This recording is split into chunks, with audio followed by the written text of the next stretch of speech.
చెప్పేసి అందరిని పిలిచారు.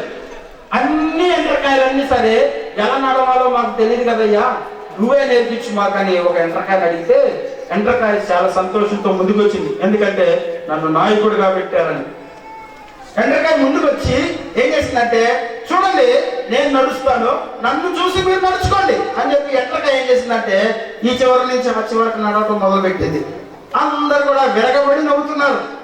ఎండ్రకాయకి అర్థమైంది, నేను చక్కగా నడిచాను, బాగా నడిచాను, అందుకే నవ్వుకుంటున్నారు అందరూ అని. తేన వచ్చి అడిగింది, ఏంట్రా నవ్వుతున్నారు, బాగా నడిచారా అంటే, ఏడిచావు, నువ్వు కూడా వంకగానే నడిచావు అన్నారు. అంటే ఈ లోకంలో ఒక మానవుడిని సక్రమైనటువంటి మార్గంలో పెట్టడానికి ఇంకొక మానవుడు సరిపోడు. ఒక గుడ్డివాడు ఇంకొక గుడ్డివాడికి దారి చూపించలేడు. ఎందుకంటే మన పుట్టుక పాపము, మన పెంపకము పాపము, మనం పెరుగుతున్న వాతావరణము స్వార్థపూరిత వాతావరణం.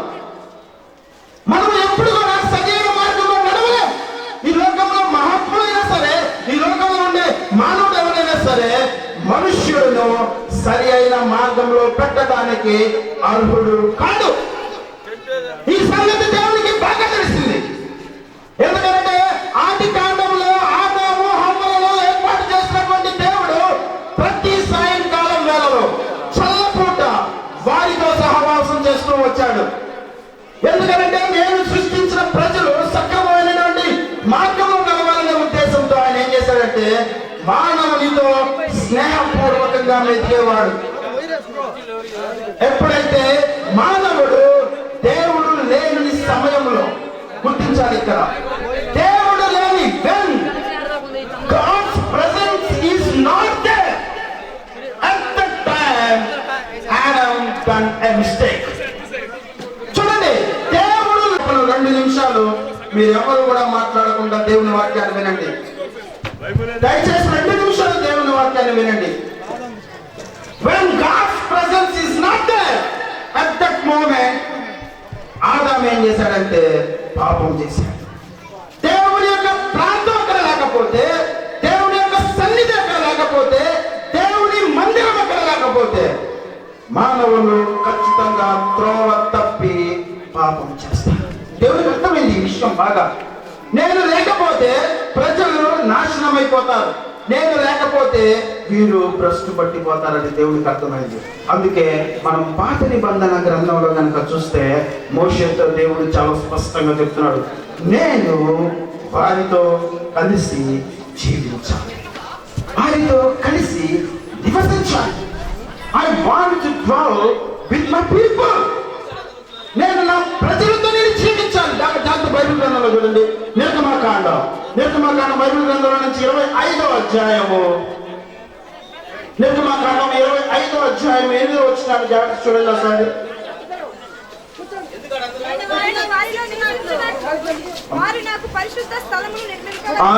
ఒక్క నిమిషం మళ్ళీ చదవమ్మా. నేను వారిలో నివసించున్నట్లు వారు నాకు పరిశుద్ధ స్థలమును నిర్మింపవలను. దేవుడు మాట్లాడుతున్న మాటలండి, పరిశుద్ధమైనటువంటి దేవుడు మాట్లాడుతున్న మాటలు. నేను మీలో నివసించులాగున మీరు నా కొరకు పరిశుద్ధ స్థలమును నిర్ణయింపవలను. ఇది పరిశుద్ధ స్థలం. ఎందుకంటే ఆయన ఎక్కడ నివసిస్తున్నాడు, ఎక్కడైతే ఆయన నివసిస్తాడో ఆ ప్రాంత ప్రజలతో ఆయన నివసిస్తాడు. ఎక్కడైతే ఆయన ఉంటాడో ఆ ప్రాంతం అంతా కూడా పరిశుద్ధంగా ఉంటుంది, పాపం చేయడానికి వెనకాడుతుంది. అలాగే దేవుడు చెప్తున్నటువంటి ప్రకటన గ్రంథంలో ఒక మాట చెప్తున్నాడు, జాగ్రత్త గమనించండి. ప్రకటన గ్రంథం దయచేసి 21వ అధ్యాయము 3వ వచనం. ప్రకటన గ్రంథము 21వ అధ్యాయం 3వ వచనం. అప్పుడు ఇదిగో, జాగ్రత్తగా వినండి, దేవుని నివాసము మనుషులతో, అమ్మా జాగ్రత్త వినండి, దేవుని నివాసము, ది హౌస్ ఆఫ్ గాడ్, దేవుని యొక్క నివాసము మనుషులతో ఉన్నది. ఏం చేస్తాడు? కాపురం ఉంటాడంటండి. కాపురం ఉండేది ఎక్కడ ఉంటారండి? గృహాలలో ఉంటాడు. దేవుడు ఈ యొక్క గృహంలో నివసిస్తున్నాడు అంటే ఆయన మనతో పాటు జీవిస్తున్నాడు. He is యువర్ నైబర్, ఆయన నీ పక్కించి వాడు. హి ఈస్ విత్ యు, ఆయన నీతో పాటు ఉన్నాడు, ఆయన నీలో జీవిస్తున్నాడు. అందుకే పాత నిబంధన గ్రంథంలో దేవుడు చెప్తాడు, నేను నా ప్రజలతో నివసించాలి, ఒక కట్టుబాట్లను నియమించాడు. ఆ కట్టుబాట్ల ప్రకారమే మోషే ఏం చేశాడంటే దేవాలయాన్ని నిర్మించాడు. అయితే కొత్త నిబంధన గ్రంథానికి వచ్చేసరికి దేవుడు ఏం చేశాడంటే నా ప్రజలకు నేను మాదిరి చూపించాలని నిర్మించుకున్నాడు. చెబుతుండే అర్థం కావట్లేదు, ఆ యజమాని చీమలకి ఎంత చెప్పినా అర్థం కావట్లేదని ఆయన చీమగా మారాలని ఆశపడ్డాడు. అలాగే యేసుక్రీస్తు దేవుడు కూడా ఏమనుకున్నాడంటే నా ప్రజలకు నేను మంచి మార్గం చెప్తుంటే వాళ్ళకి అర్థం కావట్లా, నేను స్వయంగా వెళ్ళి వారికి నేను మంచి మార్గాన్ని చూపిస్తాను. That's why God came to this world. అందుకే మన జీవితంలో మనకి ఒక మోడల్ ఎవరయ్యానంటే యేసుక్రీస్తు దేవుడు. మనం ఎలా జీవించాలి, ఎలా మరణించాలి, ఎలా ప్రవర్తించాలి, ఏ విధమైనటువంటి విశ్వాస జీవితాన్ని జీవించాలని యేసుక్రీస్తు చూపించాడండి ఆయన. అందుకే బైబిల్ గ్రంథంలో చాలా స్పష్టంగా రాయబడింది ఏంటంటే యేసుక్రీస్తు గురించి, ఆయన వాడుక చొప్పున దేవాలయానికి వెళ్ళిను. దేవాలయానికి వెళ్ళాడండి, అది వాడుక, ఆయన వాడుక. యేసుక్రీస్తు ఎలాగైతే జీవించాడు ఆ జీవితాన్ని మనం ఈ లోకంలో జీవించాలి. అందుకే ఆయన మానవ రూపాన్ని ధరించి లోకంలోకి వచ్చి మనకు ఒక మాదిరి జీవితాన్ని చూపించాడు. మనము కూడా ఆయన నిర్మించినటువంటి, ఆయన చూపించినటువంటి పద్ధతి ప్రకారం దేవాలయానికి వెళ్ళాలి. మనం చాలా మంది అనుకుంటుంటారు దేవాలయాన్ని నా ఇష్ట ప్రకారం నేను నిర్మించుకుంటాను, నాకు ఇష్టం వచ్చినట్టు నేను కట్టుకుంటాను, నాకు ఇష్టమైనటువంటి విధానాలను నేను నిర్మించుకుంటానని అంటాడు. కాదు కాదు కాదు కాదు, ఎందుకంటే this church is belongs to Holi God. ఇక్కడ జరగాల్సింది ఏంటంటే దేవుని యొక్క మాట ప్రకారంగానే ఇక్కడ చెప్తాను. జాగ్రత్తగా గమనించండి, బైబిల్ గ్రంథంలో చెప్తాడు దేవుడు, చాలా జాగ్రత్త చూడండి. నిర్గమాకాండము 25వ అధ్యాయము 8వ వచనంలోని జాగ్రత్తగా చూడండి. నిర్గమాకాండము 25వ అధ్యాయము 8వ వచనం కంటిన్యూషన్ చెప్పమ్మా అక్కడి నుంచి. నిర్గమాకాండము 25వ అధ్యాయము సమాజము నుండి లేచి ఈటెలు చేత పట్టుకొని మరొక చోటికి వెంబడి వెళ్ళి 25:8 మీరు చదువుతుంది. వారు నాకు పరిశుద్ధ స్థలమును నిర్మింపబడెను, నేను నీకు కనపరచు విధముగా మందిరము యొక్క ఆ రూపమును, దాని ఉపకరణములను, దాని రూపములన్నింటినీ నిర్మింపవాలని ఎవరు సూచించినట్లండి? నాయకులు సూచించినట్ల, పెద్దలు సూచించినట్ల, సంఘస్థులు సూచించినట్ల, లేకపోతే రాజకీయ నాయకులు సూచించినట్లు దేవాలయాన్ని నిర్మించాలా? కాదు కాదు. According to what I showed to you, you have to build the tabernacle.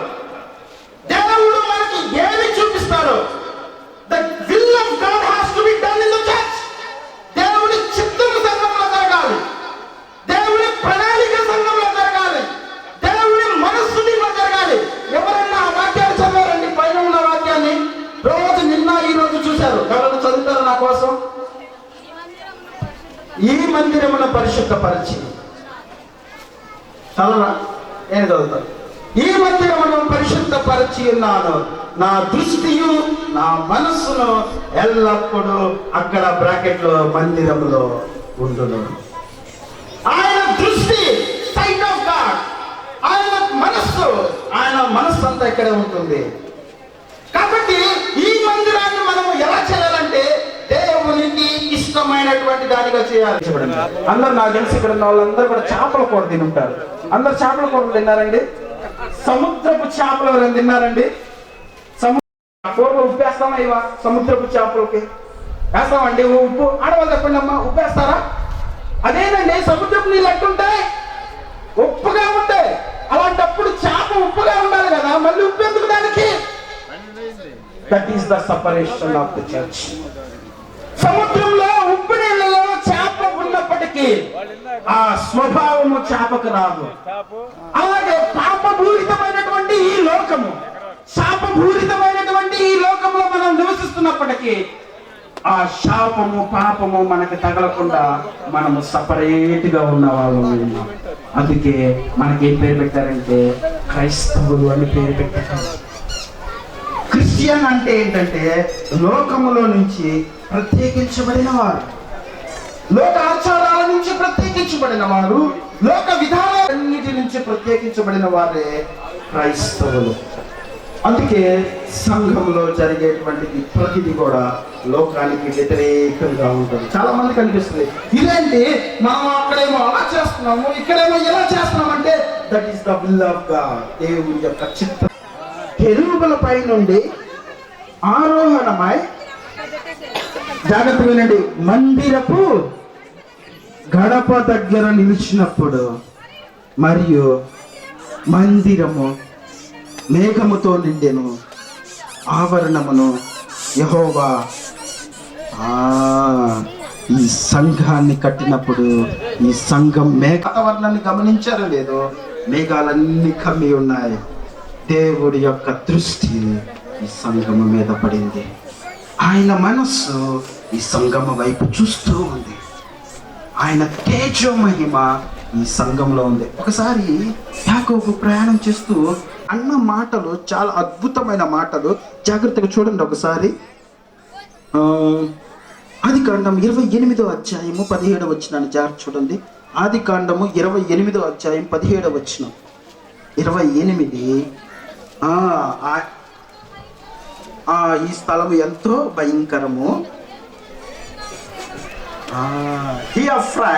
ఇంగ్లీష్లో చాలా మంచి, ఇంగ్లీష్లో చాలా బ్యూటిఫుల్ గా ఉంది. ఏంటంటే how awesome this place is. This is none other than the house of God, the gate of heaven అనుంది. ఎంత గొప్ప awesome అనేది ఇంగ్లీష్ పదాలలోనే అత్యున్నతమైన పదం అది. awesome, చాలా awesome. how awesome is this place అంటే బ్యూటిఫుల్ అనేటువంటి దాంట్లోనే ఉన్నతమైన పదం awesome. ఇంగ్లీష్ వర్డ్ అది వాడారండి. how awesome is this అది. This is none other than the house of God. ఇది దేవుని యొక్క సంఘమే గాని, స్థలమే గాని మరి ఏది కాదు. మీరు కూడా గుర్తించుకోండి, దీనిని దేవుని సంఘముగా గుర్తించండి, దేవుని స్థలముగా గుర్తించండి, దేవుడు నివసించేటువంటి ప్రదేశంగా గుర్తించండి. దేవుని యొక్క ఆలయంలో లోకాచారాలను నింపకండి. దేవుని ఆలయాన్ని పరిశుద్ధంగానే ఉంచాలి. అందుకే బైబిల్లో ఒక మాట చెప్తాడు, యెహోవా ఆలయమును పాడు చేసిన వాడిని ఏం చేస్తాడంట ఆయన. జాగ్రత్త చూడండి, 1వ కొరింథీయులకు రాసిన మొదటి పత్రిక, జాగ్రత్త చూడండి. వార్నింగ్ అండి, దేవుడు ఇస్తున్నటువంటి. బైబిల్లో ప్రేమపూర్వకమైన మాటలు ఉన్నాయి, శాపపూర్వకమైన మాటలు ఉన్నాయి. లేదు నేను ప్రేమపూర్వకమైన మాటలే వింటాను, శాపభరితమైన మాటలు వినను అని అంటే మాత్రం అది పరిపూర్ణమైనటువంటి క్రైస్తవ్యం కాదు. దేవుడు గద్దిస్తాడు, ప్రేమిస్తాడు, హెచ్చరిస్తాడు, మార్గాన్ని సరిచేస్తాడు. ఇవన్నిటికీ మీరు లోబడినప్పుడే క్రైస్తవులుగా మీరు ఎంచబడతారు. చార్చి చూడండి, కొరింథీయులకు రాసిన మొదటి పత్రిక 3వ అధ్యాయం 16-17 వచ్చినట్టు జాగ్రత్త పరిశీలించండి. ఇప్పుడు ఆలయం అంటే గోడలు కాదు, ఆలయం అంటే బిల్డింగ్ కాదు, ఆలయం అంటే గోపురం కాదు. ఎవరంట ఆలయం అంటే? ఎవరండి ఆలయం అంటే? మీరు మీరు మీరు మీరు దేవుని ఆలయమై ఉన్నారు. ఇంకా చదవమ్మా, కంటిన్యూషన్. దేవుడు ఆత్మ మీలో నివసించుచున్నాడని మీరు ఎరుగరా? ఎవడైనను దేవుని ఆలయమును పాడు చేసిన ఎడల దేవుడు వాడిని పాడు చేసి. జాగ్రత్త, keep this words in your mind. దేవుని ఆలయాన్ని పాడు చేయాలని మీరు కనుక తలంచితే దేవుడు వాడి కుటుంబాన్ని పాడు చేస్తాడు. This is the warning.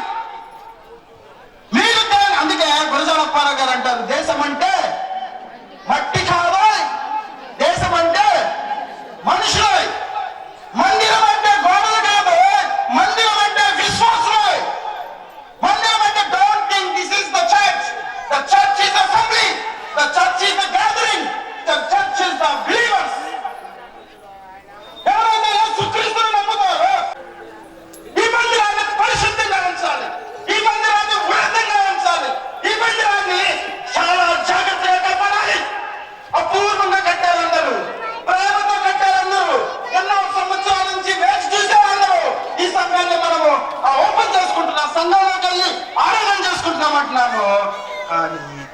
కానీ మాత్రం పాడు చేయు. వార్నింగ్!